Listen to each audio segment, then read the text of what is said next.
Grabe mga ka-cubes, balik winter tayo. So ito, katatapos lang natin mag grocery.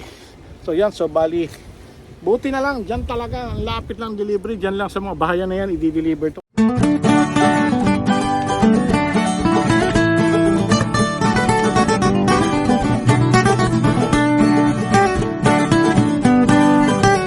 Yon mga ka-cubes, ito araw na ng Biyernes. Ito na naman tayo. Uwi na, thanks God it's Friday. Pero kung makikita nyo naman, ano ba naman to? Bakit ganito? Spring na eh. Officially it's spring. From my YouTube. Yan, ganito ang ginagawa. Grabe, buti na lang hindi ko pa rin inaano yung ano ko, yung aking brush. What's up? What's up? Where's your bonnet? Sorry. So yan, so bali maglilinis din tayo ngayon. Mag-gloves muna ako, tsaka ano, sakit tayo mamaya. So yan mga ka-cubes, so bali tanggal muna tayo ng snow. Grabe.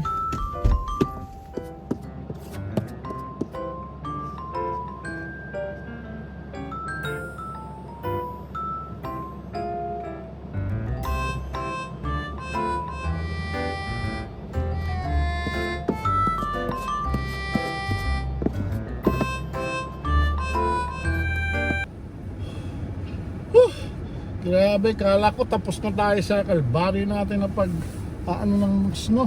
Ayaw pa talaga paawat ni winter. Kahit spring na. Talaga nga naman, oh. Well, ganyan talaga ang buhay mga ka-cubes. So, ginusto natin magpunta ng Canada. Well, magtiis tayo. Magtiis tayo ngayon. So, anyway, so yun, so bali, uwian na natin.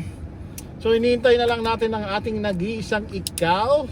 So bali as usual, laging late yung 3:10 na, hindi pa nalabas. So bali parehas kaming may pasok bukas sa cubes. So bali hindi man tayo nakapag-overtime ng mga nakaraang araw, pero tinanong tayo nung nakaraang araw kung pwede daw tayo pumasok ng Sabado. So kasi meron ata mga rush na trabaho na kailangan tapusin, kaya pinapasok tayo. So tsaka end of the month kasi, tapos mag-Holy Week pa. Tsaka naka-off kami. Naka-off kami ng basa rin pala itong bonnet ko. Basa-basa. Naka-off na kami next week ng Huwebes Santo. So inano ko na dito. Inunahan ko na mag-file ng leave para hindi na tayo papasok, kasi normally hanggang Huwebes yung pasok yan eh. Friday lang ang off talaga dito sa amin. So yan, so bali tagal na nag-iisang ikaw natin. Sobra. So hintayin na lang natin, tapos tingnan natin mamaya kung makakalabas pa tayo mamaya. So bali hindi ko pa rin sigurado kasi so ganitong weather, medyo malakas-lakas ang order yan. Pero tignan na lang natin kasi since meron naman tayong overtime bukas, tignan natin kung lalabas pa tayo mamaya o magpapahinga na lang tayo. Bahala na mga ka-cubes kasi nakakatamad din naman sa bahay pag ganito walang ginagawa. At least take advantage natin, last na weather na siguro itong ganito. Hopefully last na nga. So para ano, dire-diretso na yung ating adventure. So hopefully makapunta tayo kung saan-saan, makapag-gala-gala tayo pagdating ng spring at summer. So yan mga ka-cubes, hintayin muna natin si nag-iisang ikaw. Napakatagal na yan, kalalabas pa lang ngayon. Tignan nyo. So yan, tignan nyo, kalalabas lang. Anong oras na? 3:10 na, 3:12 na mga ka-cubes. So ewan ko kung saan naglalakad. Ayan, lalabas na. Ayan ang ating nag-iisang ikaw. Kung na-call maglakad, tignan nyo. Kung na-call maglakad yan, may driver saan ka pa. So, diba? So ayan, ganyan lakad yan, parang so ayan na ang ating nag-iisang ikaw. Kita na naman, paupo lang. Ganyan ang buhay ng nag-iisang ikaw pag may snow. Kulang, ano ang gagawin yan? Mga ka-cubes, kumusta po kayo dyan? So ayan, so tara, uwi na muna tayo. Tapos hindi na namin, lalabas pa ako. So yun mga cubes, ito, nasa bahay na tayo. So bali katain muna kami. Tapos tignan natin kung kalabas tayo. Kita-kits tayo mamaya mga cubes. Ayos kita nyo mga cubes, hindi pa ako utos na kagad. Nakakatapon ko lang ng basura. Tapos ito naman, utos kagad. Punda. So yun muna mga cubes, kain mo tayo, pahinga muna tayo konti. 1 hour later. Yon mga cubes, so bali ito. Nakikita nyo, ewan ko ano nangyayari ngayon. Mukhang palakas ng palakas ang snow. So bale ito, meron tayong unang order ngayon for $33. Grocery siya, Uber Eats. Kaya kinuha ko na kasi tapos na tayong kumain. So habang kumakain tayo kanina, nakabukas ang apps. At nanonood doon tayo ng YouTube, mga video-video. So yun, so sakto naman, lumabas tong $33 na to. Tapos malapit-lapit lang, kaya kinuha ko na. So sayang din naman, kaya naman pala malaki yung bayad. Kasi naman, kita nyo naman yung ano, na mukhang mas lalala pa to, napasubo ata tayo, tingnan lang natin, hopefully hindi siya ganun lumala ng gusto pagtapos natin mag grocery. So yan, so bali kita-kits tayo maya mga kakibs, tignan nyo, lumalakas parang balik winter grabe mga kakibs, andulas ng daan, nag-skid tayo dun, buti na lang wala gano'ng sasakyan dito nung palikot tayo, madulas. So dahan-dahan lang tayo ngayon mga kakibs, sobra. Few moments later. Grabe mga kakibs, balik winter tayo. So ito, katatapos lang natin mag grocery. So yan, so bali buti na lang, dyan talaga ang lapit ng delivery, dyan lang sa mga bahayan na yan i-deliver to, wala pang 1 kilometro for $33. So bali kapwa Pilipina natin i-deliver na. Grabe, tignan nyo yung snow. Kapwa Pilipina i-deliver natin. So ewan ko kung uwi na tayo pagtapos nito. Mukhang uwi na tayo, tingin ko, kasi lumalakas hindi ko akalain ganito kalakas yung snow ngayon. Magdamag daw ata to, so tignan lang natin. So mga cubes, kung mga o kaya malalapitang order na lang gagawin natin. Sayang din naman kasi busy talaga ngayon, busy sobra. Kaya siguro ang laki ng bayad dito kasi nga nag-i-snow. So yun, so kita-kits tayo maya mga cubes. Grabe, tignan nyo mga cubes. Winter ba?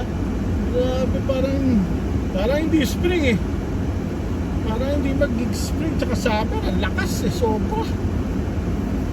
Ano to, pinatikim lang kami ng mainit na panahon ng ilang araw, 2.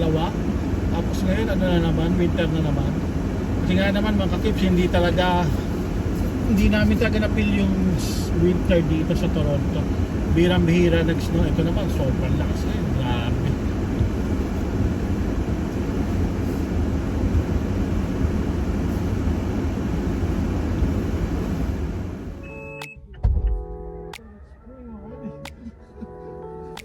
I don't know what happened. Yeah. Just for a few days we got a warm weather. Now it's heavy.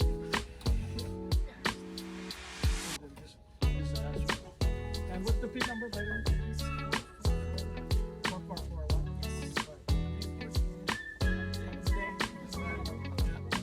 Ito mga kips, Mexican pala. Anyways, eto, tapos na natin to. Grabe, lakas ng snow. Whew. Ayun na yun, 30.6.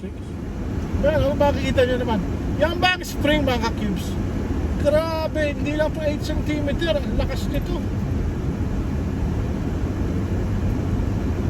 Natabunan na yung likod ko yun.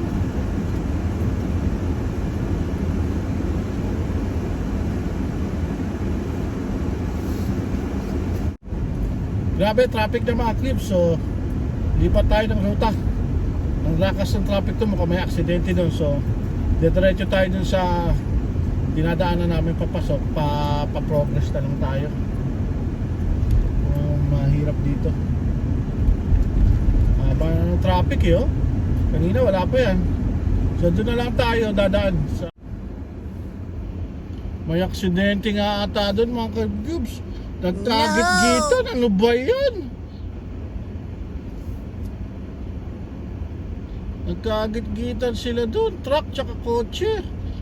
Oh my good lord. Naganda leche-leche na mga kakibs, grabe.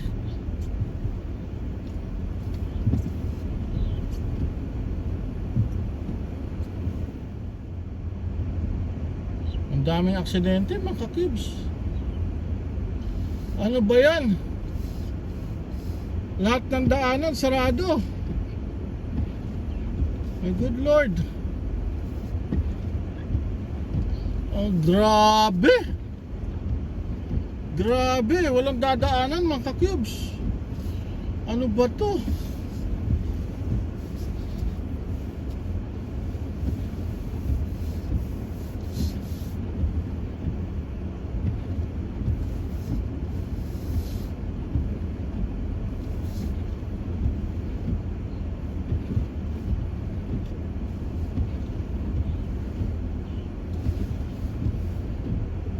Sarado lahat. Oh my good lord, mga ka-cubes. Grabe oh. Ano ba nangyari dito?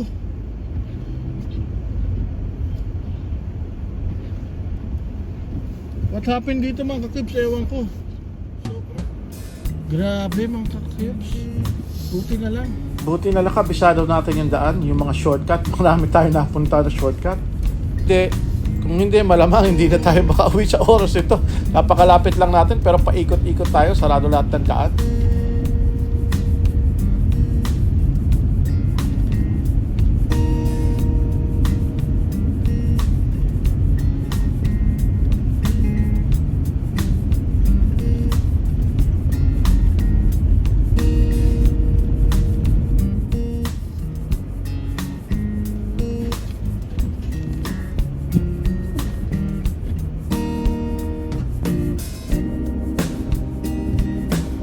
Grabe mga cubes, wala tayong madadaanan. Ano ba yan? Kahit saan tayo lumusot, either traffic o may aksidente. Parang nakalimutan na ata ng mga driver kung paano mag-drive sa snow. Sobrang traffic. Kaya kailangan makauwi tayo. Delikado to.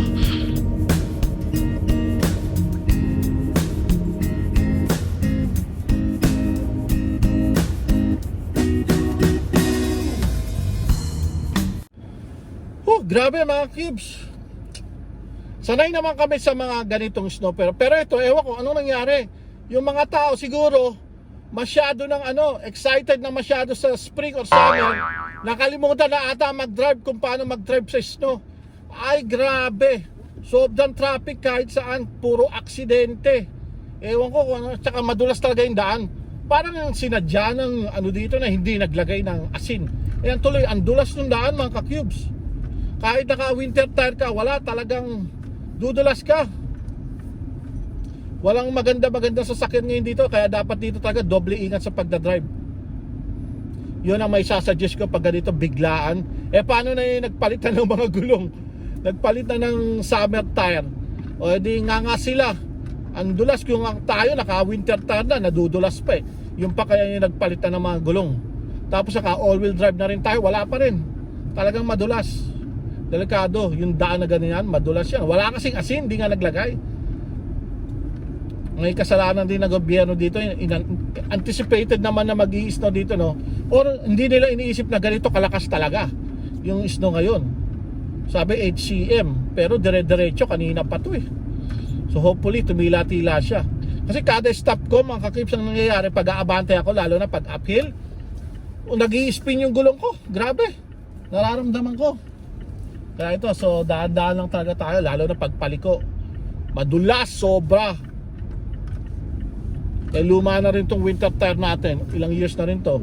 Ito pa yung gulong natin doon sa unang sasakyan natin. Kaya next year magpapalit na rin ako ng bagong winter tire.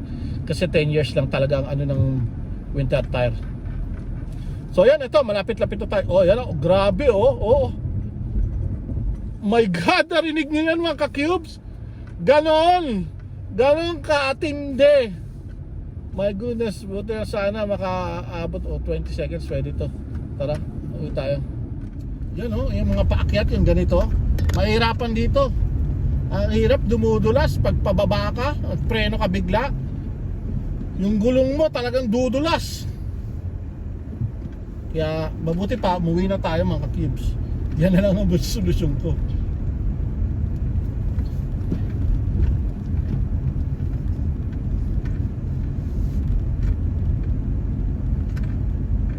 Nahihirapan yung mga nagko-commute ngayon mga ka-cubes dahil dahil yung mga bus wala rin, mahihirapan yung mga bus. Kapal na dito sa amin kapal na. Puro na to, wala talaga. Dapat to nilagyan nila ng asin. Paano gagawin nila dito? Ang dulas nito. Buti na lang mga ka-cubes, nakauwi tayo ng maayos. Dahil kinabahan din ako dun sa kanina sa pagdadrive natin. Madulas talaga, sobra.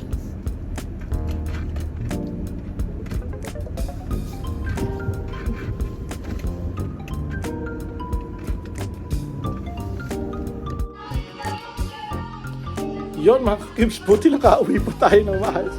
Grabe, ang lakas ng snow. Lumakas ng gusto. Sobrang traffic sa labas.